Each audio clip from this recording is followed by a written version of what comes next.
नमस्कार दोस्तों, online YouTube channel पर आपका स्वागत है। मैं शंकर लाल सैनी। आज हम लोग चर्चा करेंगे जो हमारे राजस्थान है और राजस्थान की जो अंतर प्रवाही नदियां हैं, अर्थात वे नदियां जिनका जल न तो किसी सागर में जाता है अथवा न ही किसी महासागर में जाता है, बल्कि वो आंतरिक स्थलीय क्षेत्र से निकलती हैं और अंदर ही अंदर क्या हो जाती है, समाप्त हो जाती हैं। ऐसी नदियों को अंतः प्रवाही नदी के नाम से जाना जाता है।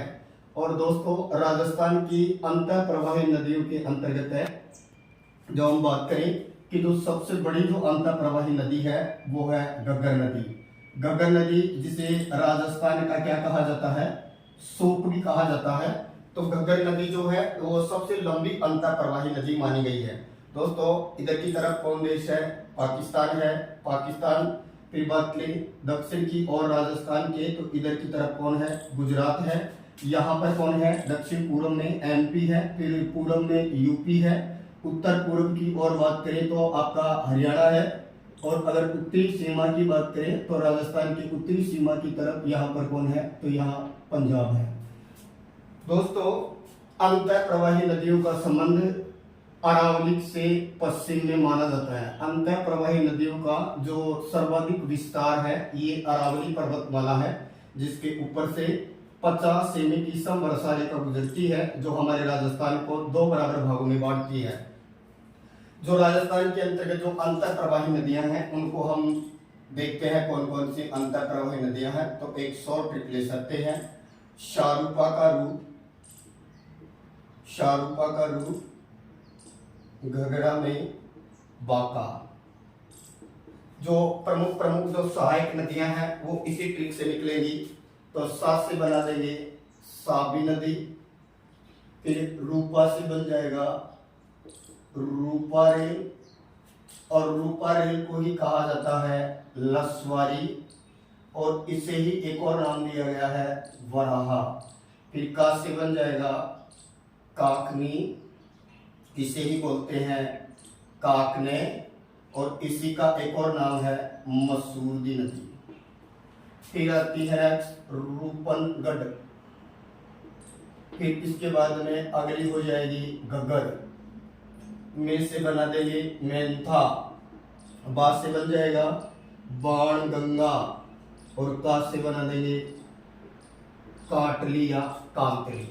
दोस्तों, ये सभी अंतः प्रवाही नदियां हैं। इनमें से सबसे लंबी कौन है, तो घग्गर है, और इनमें से माना जाता है कि सबसे छोटी है वो कांतली है। वैसे कुछ नदियां हैं जो कुछ किलोमीटर की दूरी तय करने के बाद में लुप्त हो जाती हैं। तो सबसे लंबी अंतः प्रवाही नदी का नाम क्या है, घग्गर। सबसे पहले है साबी नदी। दोस्तों, हम सबसे पहले जिस नदी की बात करेंगे वो है साबी।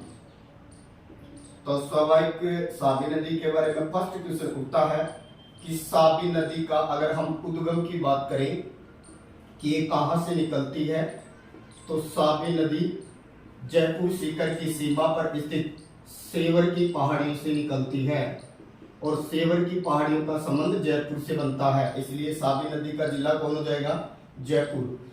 जयपुर जिले में सेवर की पहाड़ियों से ये साबी नदी निकलती है। फिर ये NH 48, जो पहले 8 था अब NH 48 कहलाता है, जो भारत का सबसे व्यस्त राष्ट्रीय राजमार्ग भी यही है। अरावली के साथ साथ चलने वाला भी यही है, फिर सर्वाधिक घुमाव वाला भी यही माना जाता है। ये NH 8 को 2 बार काटती है, और इसके बाद में ये अलवर से बहती हुई और ये बोल सकते हैं कि हरियाणा में चली जाती है। और हरियाणा में इसे किसी समय जन और धन की हानि के कारण क्या कहा गया, झज्जर का शोक। तो याद रखिए, साबी नदी को झज्जर का शोक कहा जाता है। साबी नदी सेवर की पहाड़ियों से निकलती है, राष्ट्रीय राजमार्ग 48 को 2 बार काटती है, इसे झज्जर का शोक भी कहा जाता है। और याद रखिए, इसके किनारे कौन सी सभ्यता विकसित हुई, तो याद रखिएगा जोधपुरा सभ्यता विकसित हुई, जो एक लोहा युगीन सभ्यता मानी जाती है। तो साबी नदी के किनारे जोधपुरा सभ्यता विकसित हुई। साबी नदी को झज्जर का शोक कहते हैं। और बात करें साबी नदी का उद्गम सेवर की पहाड़ियां जयपुर जिले से होता है। फिर दोस्तों, अगली दूसरी जो नदी है जिसकी हम बात करेंगे वो है रूपा रेल। दोस्तों राजस्थान का जो सिंह द्वार है वो है अलवर। राजस्थान का सिंह द्वार क्या है? अलवर। और अलवर का सिंह द्वार है विराटनगर। अलवर का सिंह द्वार क्या है? विराटनगर।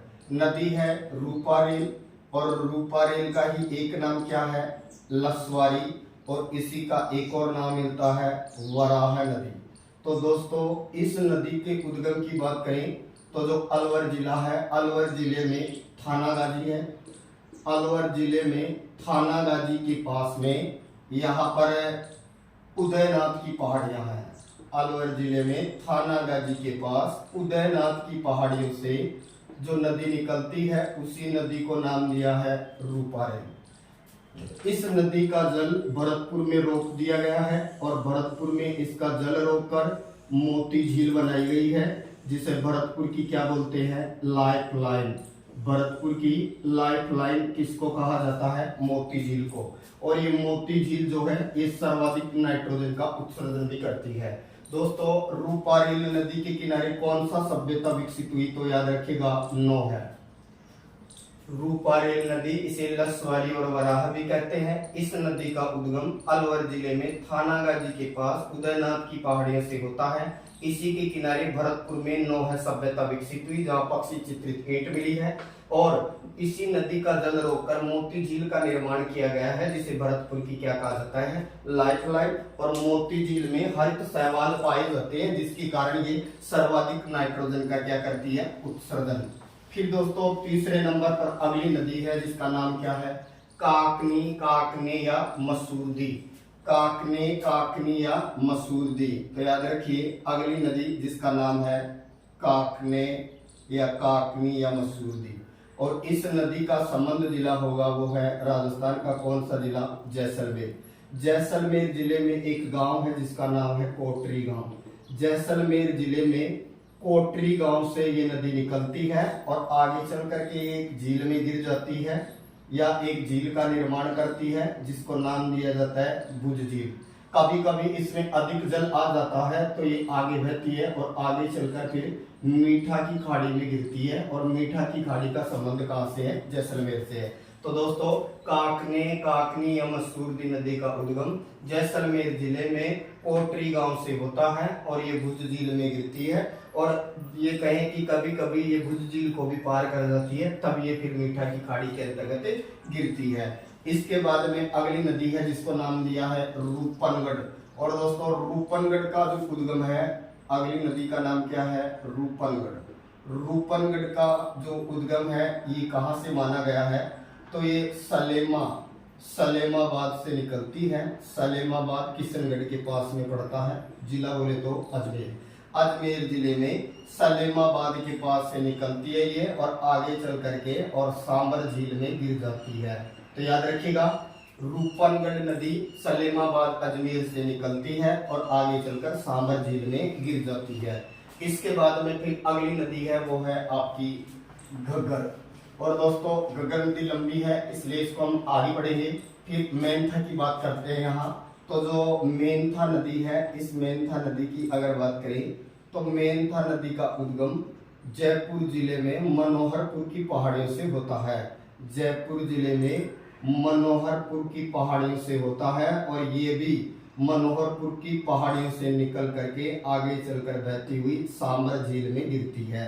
तो याद रखिए मेंथा भी सांबर झील में गिरती है और रूपनगढ़ भी किसमें गिरती है?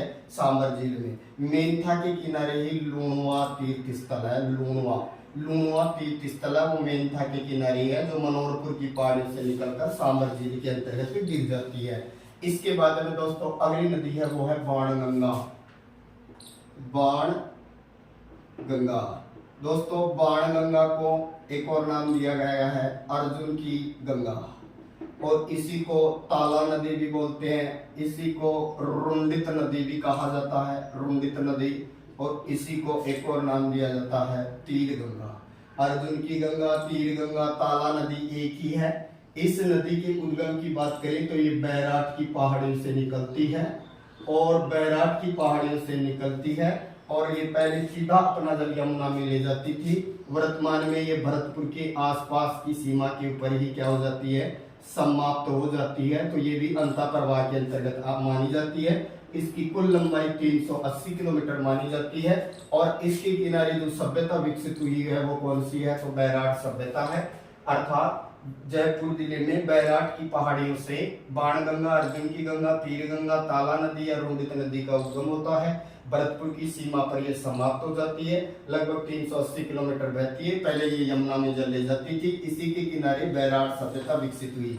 फिर अगली नदी है वो है कांतली नदी, और कांतली नदी का ही एक नाम है काटली। तो याद रखिए, काटली या कांतली एक ही नदी है, और इस नदी का संबंध जिला कौन है, तो सीकर। सीकर जिले में रेवासा के पास में खंडेला गांव पड़ता है, और खंडेला गांव की जो पहाड़ियां हैं उससे इसका उद्गम होता है। तो खंडेला की पहाड़ियों से निकलती है ये कांतली, और इसी के किनारे कौन सी सभ्यता विकसित हुई, तो याद रखिएगा इसी के किनारे गणेश्वर सभ्यता विकसित हुई, जिसे ताम्रयुगीन सभ्यताओं की क्या कहा जाता है, जननी कहा जाता है, जबकि आहड़ को नगरी कहा जाता है। खंडेला की पहाड़ियों से निकलती है ये, और लगभग 100 किलोमीटर के करीबन बहती हुई झुंझुनू जिले को दो भागों में बांटती हुई, झुंझुनू जिले को दो भागों में बांटती हुई चूरू की सीमा पर समाप्त हो जाती है। तो याद रखिए, कांतली नदी सीकर जिले में खंडेला की पहाड़ियों से निकलती है और झुंझुनू को दो बराबर भागों में बांटती हुई ये चूरू जिले की सीमा पर जाकर के समाप्त हो जाती है। फिर दोस्तों अगली नदी जो बच गई है वो है आपकी घग्गर। तो अब हम अगली नदी की बात करते हैं, जिसका नाम क्या है, घग्गर नदी। दोस्तों जो घग्गर नदी है, इस घग्गर नदी का अगर उद्गम की बात करें हम लोग, तो घग्गर नदी का उद्गम हिमालय की कौन सी श्रेणी मानी जाती है, तो शिवालिक श्रेणी। तो अगली नदी है घग्गर, और घग्गर को बड़ा विस्तार से समझिएगा।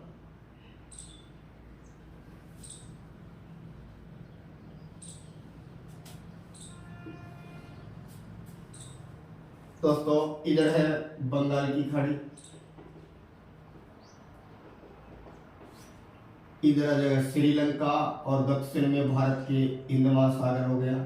इधर की बात करें तो सिंधु सागर, जिसका दूसरा नाम वर्तमान में अरब सागर है, ये आपका यहाँ पाकिस्तान हो गया, अफगानिस्तान, इधर ये चीन आ जाएगा, यहाँ नेपाल आएगा, फिर आगे भूटान, फिर ये म्यांमार या बर्मा जिसको बोलते हैं, और ये आ गया बांग्लादेश। तो दोस्तों हिमालय नंगा पर्वत से नामचा बरवा तक रखता है विस्तार। इसके नेक्स्ट हम बात करें घग्गर नदी की, तो जो शिवालिक जो श्रेणी है, शिवालिक श्रेणी, अगर शिवालिक श्रेणी नहीं दे रखा है तो फिर ये कहेगा इसको बाह्य हिमालय, और अगर बाह्य हिमालय भी नहीं दे रखा है तो फिर देगा उप हिमालय। तो ये कहे कि घग्गर नदी का उद्गम हिमालय की कौन सी श्रेणी से होता है, तो शिवालिक श्रेणी बोलो या बाह्य हिमालय बोलो या उप हिमालय से इसका क्या माना जाता है, उद्गम। लेकिन अगर राज्य की बात करें कौन से राज्य से होता है, तो राज्य की बात करेंगे तो हिमाचल प्रदेश। हिमाचल प्रदेश में ये कहां से निकलती है, तो शिमला के पास से निकलती है ये। हिमाचल प्रदेश में शिमला के पास यहाँ पर पहाड़ियां हैं जिनका नाम है कालका की पहाड़ियां, कालका की पहाड़ियां, क्योंकि यहाँ कालका माता का क्या बना है, मंदिर बना है। हिमाचल प्रदेश में शिमला के पास कालका की पहाड़ियों से ये निकलती है, फिर ये पंजाब में बहती है, और यहाँ पर ये क्या कहलाती है, चितांग। फिर ये हरियाणा में बहती है, हरियाणा में यहाँ फुल्टर झील को भरती है, ये फुल्टर, हरियाणा में फुल्टर झील को भरती हुई ये राजस्थान में प्रवेश करती है।